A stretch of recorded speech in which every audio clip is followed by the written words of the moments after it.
The numbers that gold and silver will hit when it's out from behind the manipulation are astronomical. And my biggest fear is that the exchanges won't even be able to value them because they won't be in business anymore.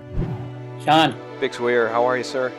I'm just dandy. How are you? Good. Happy 2017. Yeah, exciting times, huh? It is, man, and I'm recording. I thought we should just literally jump right in, and because I don't want to miss a thing.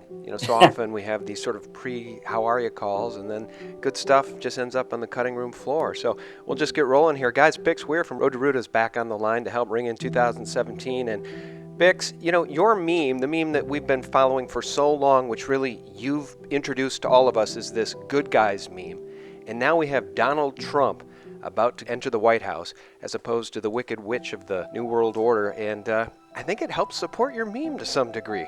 I sure hope so.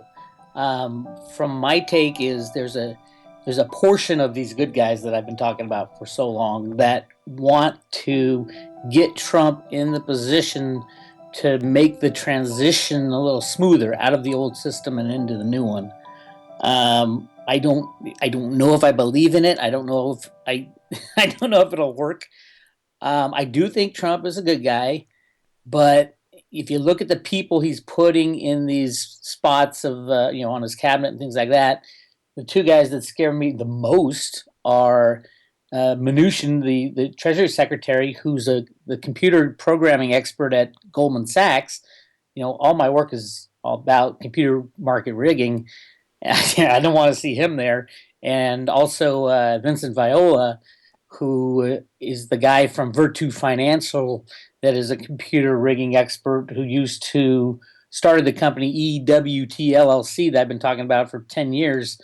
That was an authorized participant in the SLV ETF of silver. And they're all they do is market rig with, algos and high frequency trading. So yeah, there's things that scare me. The proof will be in the pudding with Trump. If he decides to continue the market rigging more than a couple weeks into his when he turns into after the inauguration, then I think we have problems. I think we have huge problems. We can't base this new foundation on a pack of lies and market rigging and rigging everything in sight. That was our problem in the first place. That's how we got where we are. So yeah, I hope so that he ends the market rigging and ends all the criminal behavior and it's looking kind of good. I know he has to put a lot of these guys in these positions just to get into office, or these bad guys might try to take him out. So we'll see what happens. Yeah, and we'll flush that out a little bit because this same conversation is taking place between others, including Joseph Farrell and Catherine Fitz, and we can flush that out a little further in a second. But, in the effort to at least support the pretense of the good guys meme, I just want to cover a couple of interesting things. Earlier this week, he appointed Robert Kennedy Jr., or announced that Robert Kennedy Jr., an anti-vaccine activist, would head Trump's vaccine research panel, which is a very, very big deal for those of us that understand that autism is linked to some of these childhood vaccinations, as has been laid bare in the movie Vaxxed, with the CDC whistleblower coming out. And there's this tweet from James Woods, the actor, that went viral, and it's 5 amazing things Trump has already done since winning the presidency. So let's just level set this, Bix, for people. Recall when you and I first started having conversations back in what, late 2010, early 2011? Yeah, I think it was January of 2010, maybe. Not, or 2011, yeah. Yeah, and at that point, we were big Ron Paul guys, and there was only Ron Paul that would stand in opposition to this New World Order. When I say the New World Order, of course, I'm talking about the Bush, Clinton, Soros crime cartel, leading all the way up to the bankers, the Rothschilds, the Rockefellers. There was nobody that was going to stand in front of that freight train. Anyway, only 2 days after Trump's election, James Woods notes, number one, Syrian President Assad calls for cooperation with the United States. Number 2, President Vladimir Putin says Russia is ready to restore positive relations with the U.S., preventing the second Cold War. Number 3, Mexico and Canada agree to cooperate with President-elect Trump and renegotiate or scrap NAFTA. Number 4, White House abandons the TPP and TTIP, those secret trade agreements which would have just given more to the banksters and the elite and less for the people. And then number 5, amusingly, he notes Dow Jones Industrial Stock Index reaches all-time high. You and I both know that's just massaged nonsense. But at any rate, those are the good things that have already happened that would have never happened had the Wicked Witch gotten into the White House. You're exactly right. And I have no doubt that the good guys are winning, and Trump is part of this system, part of these good guys. But it can also be said, which I was very excited watching the Jeff Sessions congressional grilling, the new attorney general who might be in there. If you watch that hearing, one of these people that I said, it's hard to tell if she's a good guy or bad guy, is Dianne Feinstein. She's always going after the guns, but it's wicked, in my opinion. Well, now wait a minute. She's like the biggest. Well, we need to take back the guns, but we know that after every single one of these false flags, and they say we need to take back the guns, gun sales go through the roof. So, is there another agenda going on there? Are they purposely doing this to arm America? That's one thing. But just, I mean, putting Feinstein on the side, let's talk about during this session. She was the co-chair of the congressional. They got to go through the ringer to get appointed. Her first question was, what are you going to do about all the child trafficking in the United States? Oh, good. And that was her very first question. And I bet you that put a shiver down the spine of half the people in Washington, D.C., which I think that is the first thing Trump needs to do when he gets into office, is to shut down all that insane pedophilia and child trafficking and all those people we've been talking about. Oh, my hair is standing on end here because I had just written down Pizzagate, Pedagate. The global pedophilia ring has been laid bare, is now in the wide open for anyone who wants to research that. Thanks to WikiLeaks, thanks to the Podesta emails. And did you see Trump's tweet specifically about the perverts? And there needs to be quick justice for those that would harm children, swift justice, death penalty. Yes, and that's going to be the first thing on the platter. As far as you want to talk about changes, as soon as Trump gets in there and as soon as the attorney general is in place, that's the first thing they're going to go after, because these children need to be saved, literally. And I'm hearing behind the scenes that it's already being done. There's tens of thousands, if not hundreds of thousands, being released from captivity. And yes, that's the conspiracy side of the story, but the more it looks like the conspiracy side is seems to be coming true, with everybody headed to Antarctica to do whatever they're doing down there. You have people like John Kerry going down there, Secretary of State, on the biggest day in America's history, on Election Day, and he's in Antarctica. So there is so much going on down there, and so many secrets that are about to be revealed. And I'm hoping Trump makes it in office in the next 7-8 days. Because I think that's the last piece of the puzzle that the good guys want to get in place before they kind of open up all these secrets to the world and say, hey, this is what has been done to you. This is what we've done to take these people out. And now we're going to try to move forward. So, yeah, it's a real exciting time. Here's the other thing that's really exciting. For those of us that are in the alternative news media, the truth media, what's exciting is the fact that this fake news meme that has been tossed out by those that actually make the fake news, the CNN, the State Department, those that write the stories, essentially, that CNN and their $1 million talking heads read. This has all been laid bare. And, of course, earlier this week, Trump called CNN, a CNN reporter, out in his press conference for specifically being fake news and wouldn't allow CNN to have a question. Can you give us a question? Don't be rude. No, I'm not going to give you a question. I'm not going to give you a question. Can you state categorically? You are fake news. Sir, go ahead. Can you state categorically that nobody... No, Mr. President-elect, that's not appropriate. That's the first time we've seen this. It's the first time we've seen anybody in power, really, in the government, especially in the White House, call out the mainstream mockingbird corporate horror media for being exactly what they are. And now he's got his own platform. It's called Twitter. He doesn't need these people. It is awesome.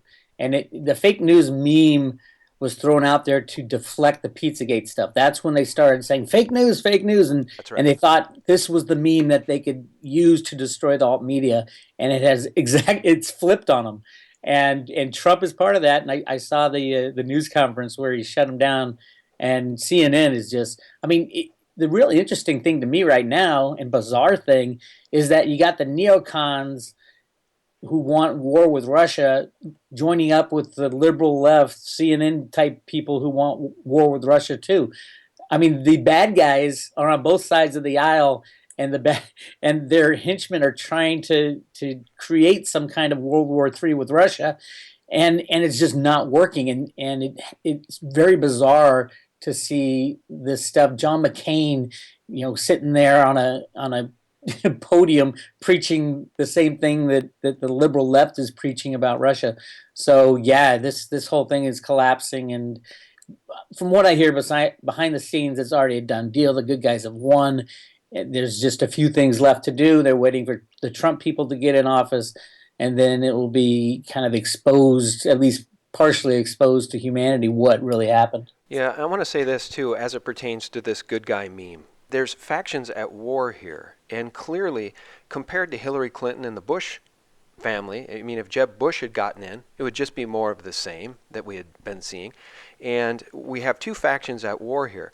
And some of the concrete things we've already discussed are incredible that Trump is doing or wants to do. But how about this? When you want to talk about the enemy of the country, really, at war with the people of this country from within, you can certainly mention what's going on at the State Department, but you have to mention the CIA. And what has Trump said he wants to do? He wants to shake up the CIA. He wants to revamp what's called the top U.S. spy agency. He wants to dismantle it and re-reform it. And I think that's a big, big deal, because as it relates to Pizzagate, as it relates to Pedogate, as it relates to global child trafficking, as it relates to Jeffrey Epstein and DynCorp, I would advise everybody listening to this not only to get up to speed on the Pizzagate videos that have been produced by me and so many others, but also check out the George Webb series of videos on YouTube called Where is Eric Braverman? Eric Braverman was the CEO of the Clinton Foundation, who at this point everyone believes completely woke up to the epic corruption at the Clinton Foundation and then fled. He's in hiding. No one knows where he is. Some rumors say he's in Russia or at the Russian embassy seeking asylum, or he's under the care of the FBI seeking protection, but nobody knows where he is. And I would advise everybody to watch the Where is Eric Braverman series, and it'll wake you up to how deep this web goes with the Clinton Foundation, the CIA, and it's just an absolute spider's web of corruption. Again, I'm not making it up. This is personal testimony. This woman, if Jessa Crisp, if you hear her testimony about the gang rapes by police officers don't do that normally. They're forced into it through a program, and I've identified a program of forcing them to. Now, not every police officer. Again, you just need 5 or 6 police officers that you can lure into a gang rape like this, and then you own those police officers for the rest of their careers, and you can have them do any kind of black ops you want. You just need to compromise 6 to 8 police officers in any given metropolitan area. So that's all I'm saying JTTF is. It's not trying to corrupt all the police officers. It's just making these headways. And you're using these children as human bait in the human trafficking. So this Pizzagate thing, Bix, is extremely real, and you're absolutely right. It is why they panicked and they started to label all of us fake news, because they don't want people to know the truth. You are correct.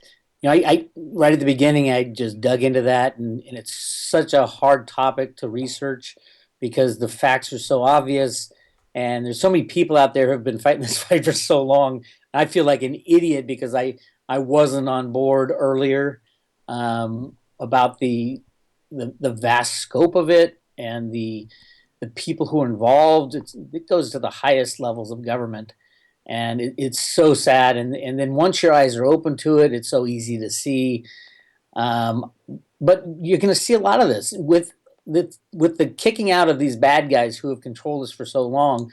Everything's got to change, not just the CIA and the NSA and the monetary system, but the health system, the education system. I mean, it's one of those, the EPA, you name it, and the swamp is going to be drained, and there's so much corruption and the IRS, and you could just go up and down the list.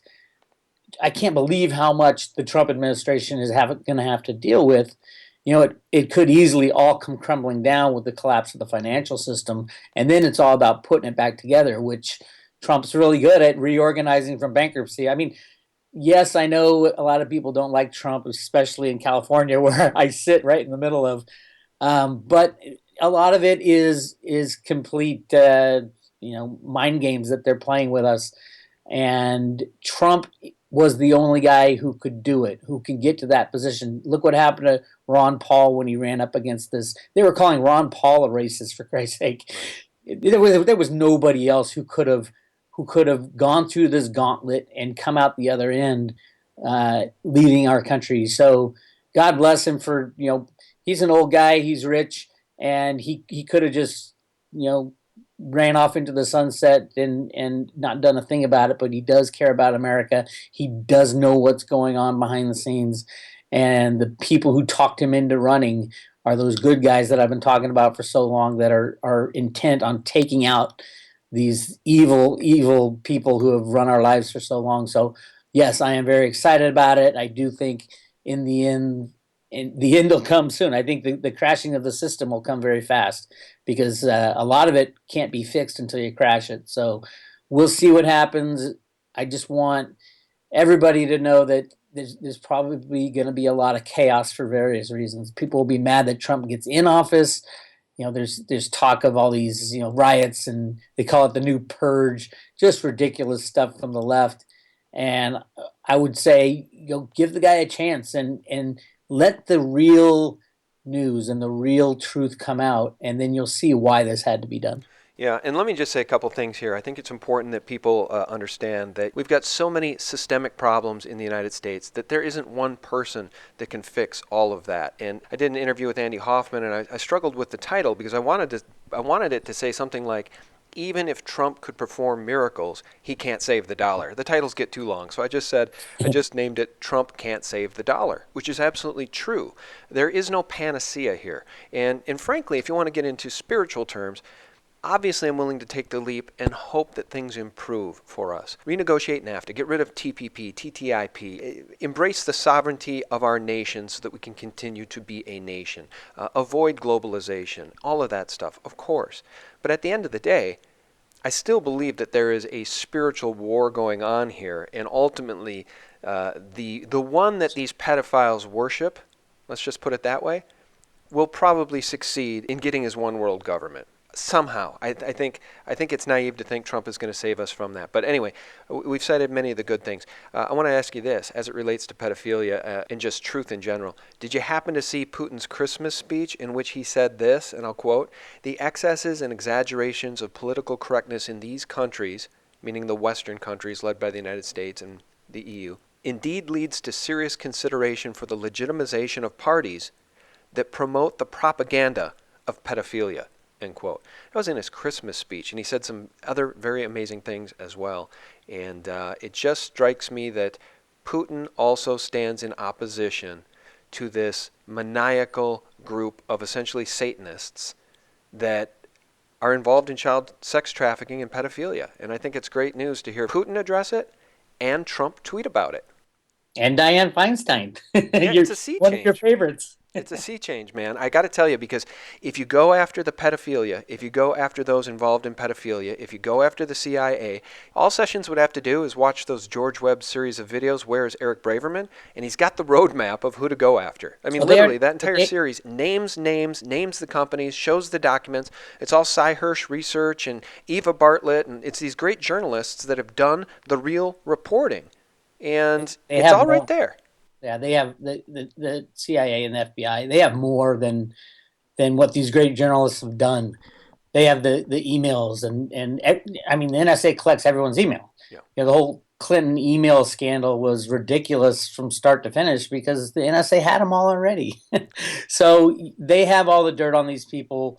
The question is, you need to get the right people in the right places to pull the trigger on that. And I think if Jeff Sessions gets in there, a lot of this has already been decided behind the scenes.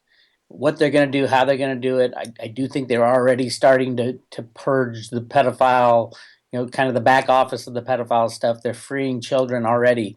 So yes, you don't see much of it in the mainstream, but I know it's happening, and I've heard from some of my contacts that it's happening, and even some of the conspiracy guys like Wilcock and Fulford are saying, yep, they're starting to free the children that are held in literally in cages in these underground, caves within the United States and things like that. It sounds fanciful, but at the same time, everything sounds fanciful when you're not told the truth. And we will get a lot of that truth when the system goes through what it has to go through. I am definitely I don't think Trump is that big a deal. If they take Trump out, there will be another guy to stand up. It's so much bigger than Trump, what's going on right now. So it is a spiritual war. It is a war on the ground. It is a financial war, obviously.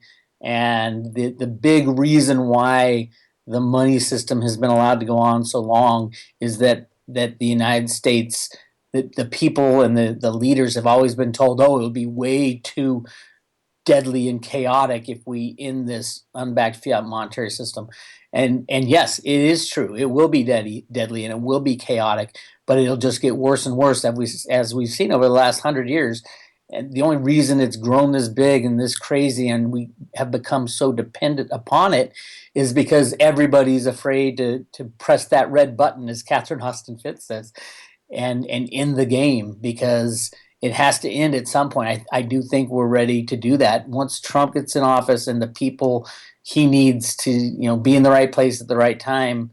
I think they will press that red button, and that red button is just not rigging markets anymore, and let them go to where they need to go. Right. Let gold and silver go through the roof and Bitcoin go through the roof, and let the stock market crash and all the rehypothecated shares and derivatives implode, and you're going to see a change in everything. Well, I'm glad you mentioned Fitz again, because we needed to go back to that and I was going to forget. So Joseph Farrell and Catherine Fitz have been talking about what's happening here and really dissecting it in an intelligent way, trying to break down what Trump is doing. Which side is he on? What's actually going on here? The way he's stacking his cabinet, all the Goldman Sachs people, and just the Cliff Notes version of the conclusions they've drawn is either one of two things is happening. Either he's going to use these people who know how the system works to re-strengthen the United States and bring back some of the money that's missing, right, and sort of recapitalize the United States and try to curb some of this corruption, or the ultimate fleecing will be on. The ultimate loot policy will be put in place, just like happened before the collapse of Russia. Everything will be stolen. And I just don't think Trump is wired that way. I personally just don't think so. So I do have to take the leap of faith that in this case, he's going to use the smartest guys in the room, some of the guys that were involved in stealing so much, to try to unsteal it, if that makes any sense. You can comment on that before we talk on Bitcoin and silver and gold. Well, there's a lot of the other option is these guys have to go through a vetting process, and if they're bad guys, which I think some of them are, and they didn't go through this process, they would have walked away scot free. If they have to go through this process, I want to see Vincent Viola go through this process and explain to the committee. He was put as head of the Army, I think, and I believe he got kicked out of the Army and it's part of some scandal at West Point. But he was one of the king market riggers, and he got his kind of green light from Robert Rubin back in the day in rigging the gold and silver markets. I mean, how could that type of person be put in charge of an honest system? We will find out. But if they do take office, if they do actually pass through the gauntlet of the congressional approval system, I would be surprised if they all made it. I think some of these guys are being set up just to be destroyed by Congress, and their crimes of the past exposed, which would be great. No, that would be genius. Yeah, that would be a genius chess move. Okay, well, we'll keep our eyes out for that. In the interest of keeping the cup half full during this conversation, too, I just want to say there's another piece of really, I think, great news that I hope Trump is watching and then thinks that maybe it's a good idea to do the same thing. George Soros and his NGOs may just get kicked out of the nation in which he was born, and that's Hungary. He was born there in 1930. 2030. The deputy chief of Hungary's ruling party says Soros and his Open Society Foundation should be banned. And of course, I feel, and I'm sure you do, feel exactly the same way about Soros and his stupid NGOs and his stupid Media Matters, and all that garbage needs to be flushed out of this country, drain the swamp, and frankly, just arrest George Soros for his crimes against the United States. Yeah, that will be part of the transition, is, the hearings that go on of who did what to us, and how many crimes were broken. You can't let these people go free. Again, if we are going to restart the system after this purging of the system, after the draining of the swamp, we have to start on an honest and truthful foundation, and part of that is trying people for the crimes that they've committed. And I think there's a plan to do that in place now. So we'll see what happens.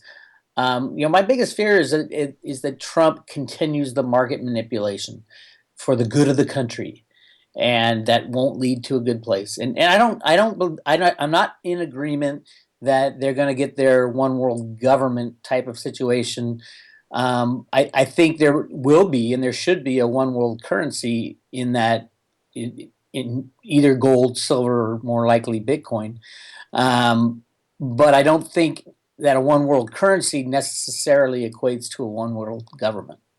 Well, we shall see. I mean, as I've been pointing out for over a year now, that 1988 cover, The Economist magazine predicted, and it said, the cover of the magazine said, get ready for a world currency in 2018 is what the medal was around the Phoenix's neck. We're 1 year away, Bix. Yep, one world currency, not a one world government. Yeah, that's true. But again, that was the Rothschild Economist magazine. Oh, I know. You'll note that stupid Economist magazine has done nothing but demonize Putin and Trump on the cover for years now, as they try to channel the world towards World War III. Did you see the latest, The World in 2017? Yeah, I think I've tweeted some of your stuff out about that. Yeah, I wrote a big report on it, and it talks about a crashing of the system. It talks about Trump administering judgment on all these people, and it talks cards. about it has the death card, which is, does not necessarily mean death in the physical sense. It's more of a death of kind of, it's the death of the current system and moving on to something new. And then it ends with the most positive card in the tarot deck, which is the star card. And it's really interesting. I did a full report on it. You can go to Road to Ruta and check it out.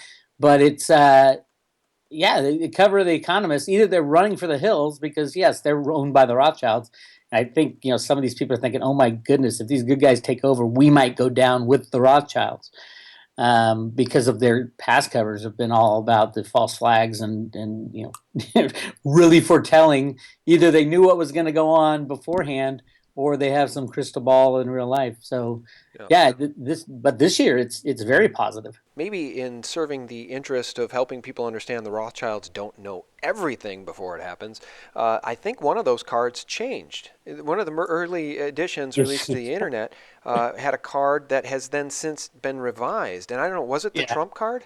I broke that news, actually. It was the Trump card. When the left tried to get all the electoral votes to change their vote, they, in the online or the app version for the phones, they have an app for the World in 2017. They changed the Trump card with not the Trump card. It's called the Judgment card, which had Trump on it on the magazine. And it on the app, it had Trump on it as well. But when this big meme started of, everybody needs to change their vote, they took Trump off of the card on the phone version, and they put like an American eagle in place of Trump. It was, I could just see the editors thinking, oh, maybe we can block Trump, and we're going to put this just in case to hedge our bets. But obviously that didn't work. And now I keep checking to see when they change it back to Trump, because now they're probably afraid that they're going to come after him. But another thing within that magazine is the calendar. And the calendar it's another cartoon of all these things going on. Last year, it was all kinds of death and destruction. And I pointed out like 10 things that happened during the year. And this year's calendar is just, it is happy-go-lucky. Everybody's cheersing each other and smiling and hugging. And it's really the change between 2016 and 2017 is stark, and it's in your face in the new Economist. So yeah, I suggest everybody go to my website and check out that article. Yeah, it's so interesting because as I documented as many times as I could say it during the election, Clinton was Rothschild's choice, right? So Oh, yeah. directly a friend of the Rothschilds, fundraisers held by Lady Rothschild for Hillary Clinton. The WikiLeaks emails bears this out, how incredibly close the two are and were. And I just think it's really amazing to see what's happened happen, and the fact that the Wicked Witch is not going back to the White House so she can loot the rest of the furniture is just the best thing in the world for me personally, because she should be at Guantanamo for her crimes against the Constitution. Oh, she should have been put to rest. Yeah, You know? no, she should. I mean, what is the crime for treason? Death? I Yeah. mean, is it not? Well, Isn't it it can firing be. squad? That's the maximum is death. Yes. Yeah. So I And mean, it should be. And I think a lot of these people will be put to death. well, she's playing with fire. I mean, recall when they were running, when she thought that the election was slipping out of her hands despite the Mockingbird media's lies and everybody telling her, oh, she's ahead by 28 points. She said, if we lose this thing, we're all going to be in nooses. They are. They are. And she is. And her husband, too. And the whole lot of them. Throw George Soros in the mix. I mean, I got to tell you, Bix, if the good guys are going to win this thing, then there needs to be justice. No more of this, well, in the interest of the best thing for the country, we're going to look ahead. Let's just look ahead and move forward and persevere, and we're going to move forward as a nation. No, let's look back. Let's recount the crimes. Let's have trials, and let's have justice. That's what needs to happen. And I want to ask you this as it relates to justice, because for a long time, I've been saying Bitcoin is the salt in the wound for those of us that did the right thing and have been stacking physical gold and physical silver for the past 5 years or longer. The dollar is long in the tooth. All the currencies in the world are in trouble. Really, almost all of the currencies in the world are in trouble. The Mexican peso is crashing. The last thing we want is a Venezuela at our doorstep, which may happen if the peso continues to plummet.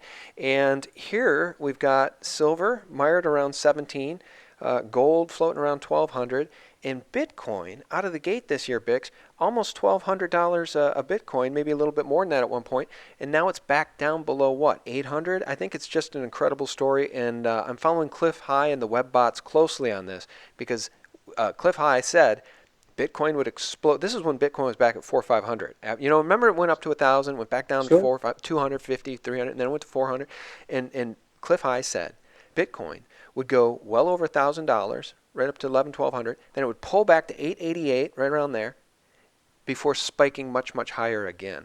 And so far, this 888 prediction seems to be coming to fruition. So what's your take on Bitcoin? And then we'll talk about silver and gold. Bitcoin is an amazing revolutionary form of money. And it's a revolutionary technology in the blockchain. And it's amazing. The thing right now that's going on with Bitcoin is that there are people behind the scenes. You need to remember that Bitcoin exchanges are just like the comics. They are derivatives of Bitcoin. And that's what people don't understand. The Bitcoin price is set on these exchanges. There's a lot of them. There's probably 10 that are the major ones. But they are derivatives. They are pools of Bitcoin. You can look at the volumes in China. They're talking about 5 to 10 million Bitcoin are traded every day. What? There's only 16 million Bitcoin that have been mined. So what happens is you give your Bitcoin or you give money to an exchange, and they put you in the pool and give you the ability to trade back and forth with each other. These are not Bitcoin transactions. You are not buying Bitcoin when you go to Coinbase or you go to an exchange. You are participating in the pool. Now, to get your Bitcoin, all you have to do is take your Bitcoin out of that exchange or out of that online wallet, and that is a real Bitcoin transaction that you put onto your either paper wallet or your hard drive wallet or wherever you want to put it. If you're in an exchange, you're participating in a pool of Bitcoin, and you have third-party risk just like everything else. Very similar to the COMEX. The COMEX has some silver in the warehouse that is registered, but the amount of trades that go on based on that silver is 3,000 times as much. With Bitcoin, it's about 2,000 times as much Bitcoin is exchanged and traded on these exchanges than the Bitcoin that they hold and own. So be careful of the exchanges. If you want to buy Bitcoin, and you should buy Bitcoin, do it the right way. Buy it and then take it out of the online wallets, put it onto a paper wallet or onto like a hard drive wallet, which they have. You can stick it on your computer. It's a little a little techie to play that game. I suggest people just print out a paper wallet. You can go to YouTube and find out all the information, and then store it just like money. It's just like cash. So if it goes away, it's gone forever. So you got to guard it, and you can make a couple copies and hide it in different places. But everybody needs to get their feet wet in Bitcoin, because it is one of the ways we're going to be able to get through this transition out of unbacked fiat money, out of the derivative system, and into something real like Bitcoin is real and gold and silver. Yeah, I want to just say a couple things about Bitcoin. Here's the thing. I bought 1.5 Bitcoins back when it pulled down back around 450, 500 because Bix kept talking about it. And then he sent this email out about get $10 in Bitcoin free if you sign up for Coinbase. And I thought, you know what? I don't want to watch this thing go to 10,000 per Bitcoin and not at least have one, right? Because that would kill me. So I decided to throw a little bit of money at it. And now I think I have a whopping 3 Bitcoins. I added a little bit more as time has gone on. And I think that the potential for Bitcoin going to zero is just as high as it is for Bitcoin going to 10,000 or more. I mean, I think it's a 50-50 shot. I know you're very much more bullish on it and probably more knowledgeable about it than I am. But here's the thing. I want to drive this point home. So many of us have been talking about the real world value of silver. And if you look at the U.S. debt clock right now, silver should probably be, based on all the trillions of dollars in circulation, silver should be at about $1,000 an ounce. Gold should be closer to $9,000 an ounce. Look, we've heard forever from people in the comments, nobody will want to live in a world where silver's $1,000 an ounce. And I have always said, the sheeple people won't even be paying attention. It will be invisible to them. And the same has been true for Bitcoin. Does anybody want to live in a world where Bitcoin is $1,150 per Bitcoin? Because it happened, and no one noticed. No one cares, Bix. Either people are going to get smart enough to save themselves from what's coming, or they won't. And the denial about what silver should be worth is not going to be protection for them once silver is actually at 1,000. And the numbers we're talking about are so tiny. I mean, if you look at the amount of assets there are out there, hundreds of trillions, quadrillions if you count the derivatives, hundreds of quadrillions. All that stuff is fantasy. It's electronic blips for the most part, and everything will be looking for a safe spot when this derivative bubble crashes. And the safe spot won't be in housing. It won't be in the stock market. It'll be in safe assets, the insurance assets like gold and silver. And those holding gold and silver, when all this falls apart, aren't going to be selling it for any price, because they're the ones out of all the people who know the value of holding that insurance. Yeah. So the numbers that gold and silver will hit when it's out from behind the manipulation are astronomical. And you won't even, my biggest fear is that the exchanges won't even be able to value them, because they won't be in business anymore. Everybody will look at that and say, why does it say $20 for silver on the COMEX when I can't buy an ounce of silver for under $500? Mm-hmm. And that's the fake exchange meme. It's gonna hit. Yes, we have fake news, but we have fake exchanges as well. And that's the kind of thing that we've been waiting for all these years. All I want Trump to do is end the manipulation of markets. That's the most important thing, and that's where the bad guys get their power. They get their power from the unbacked fiat monetary system. You take that away, and all their henchmen who do their dirty work for them won't do it. They don't like doing it anyway, but they pay them so well that they're going to do it. And they use a lot of bribery and blackmail and the threat of death if you don't follow their rule. Well, they're leaving now. They're getting kicked out, and they're getting shown the door, and they'll be shown the judge and the jury soon. And that's what I think Trump has to start right away, by letting the markets go where they need to go, and tell the Exchange Stabilization Fund, which is controlled by the Treasury, to stand down right away and let the pieces fall where they may.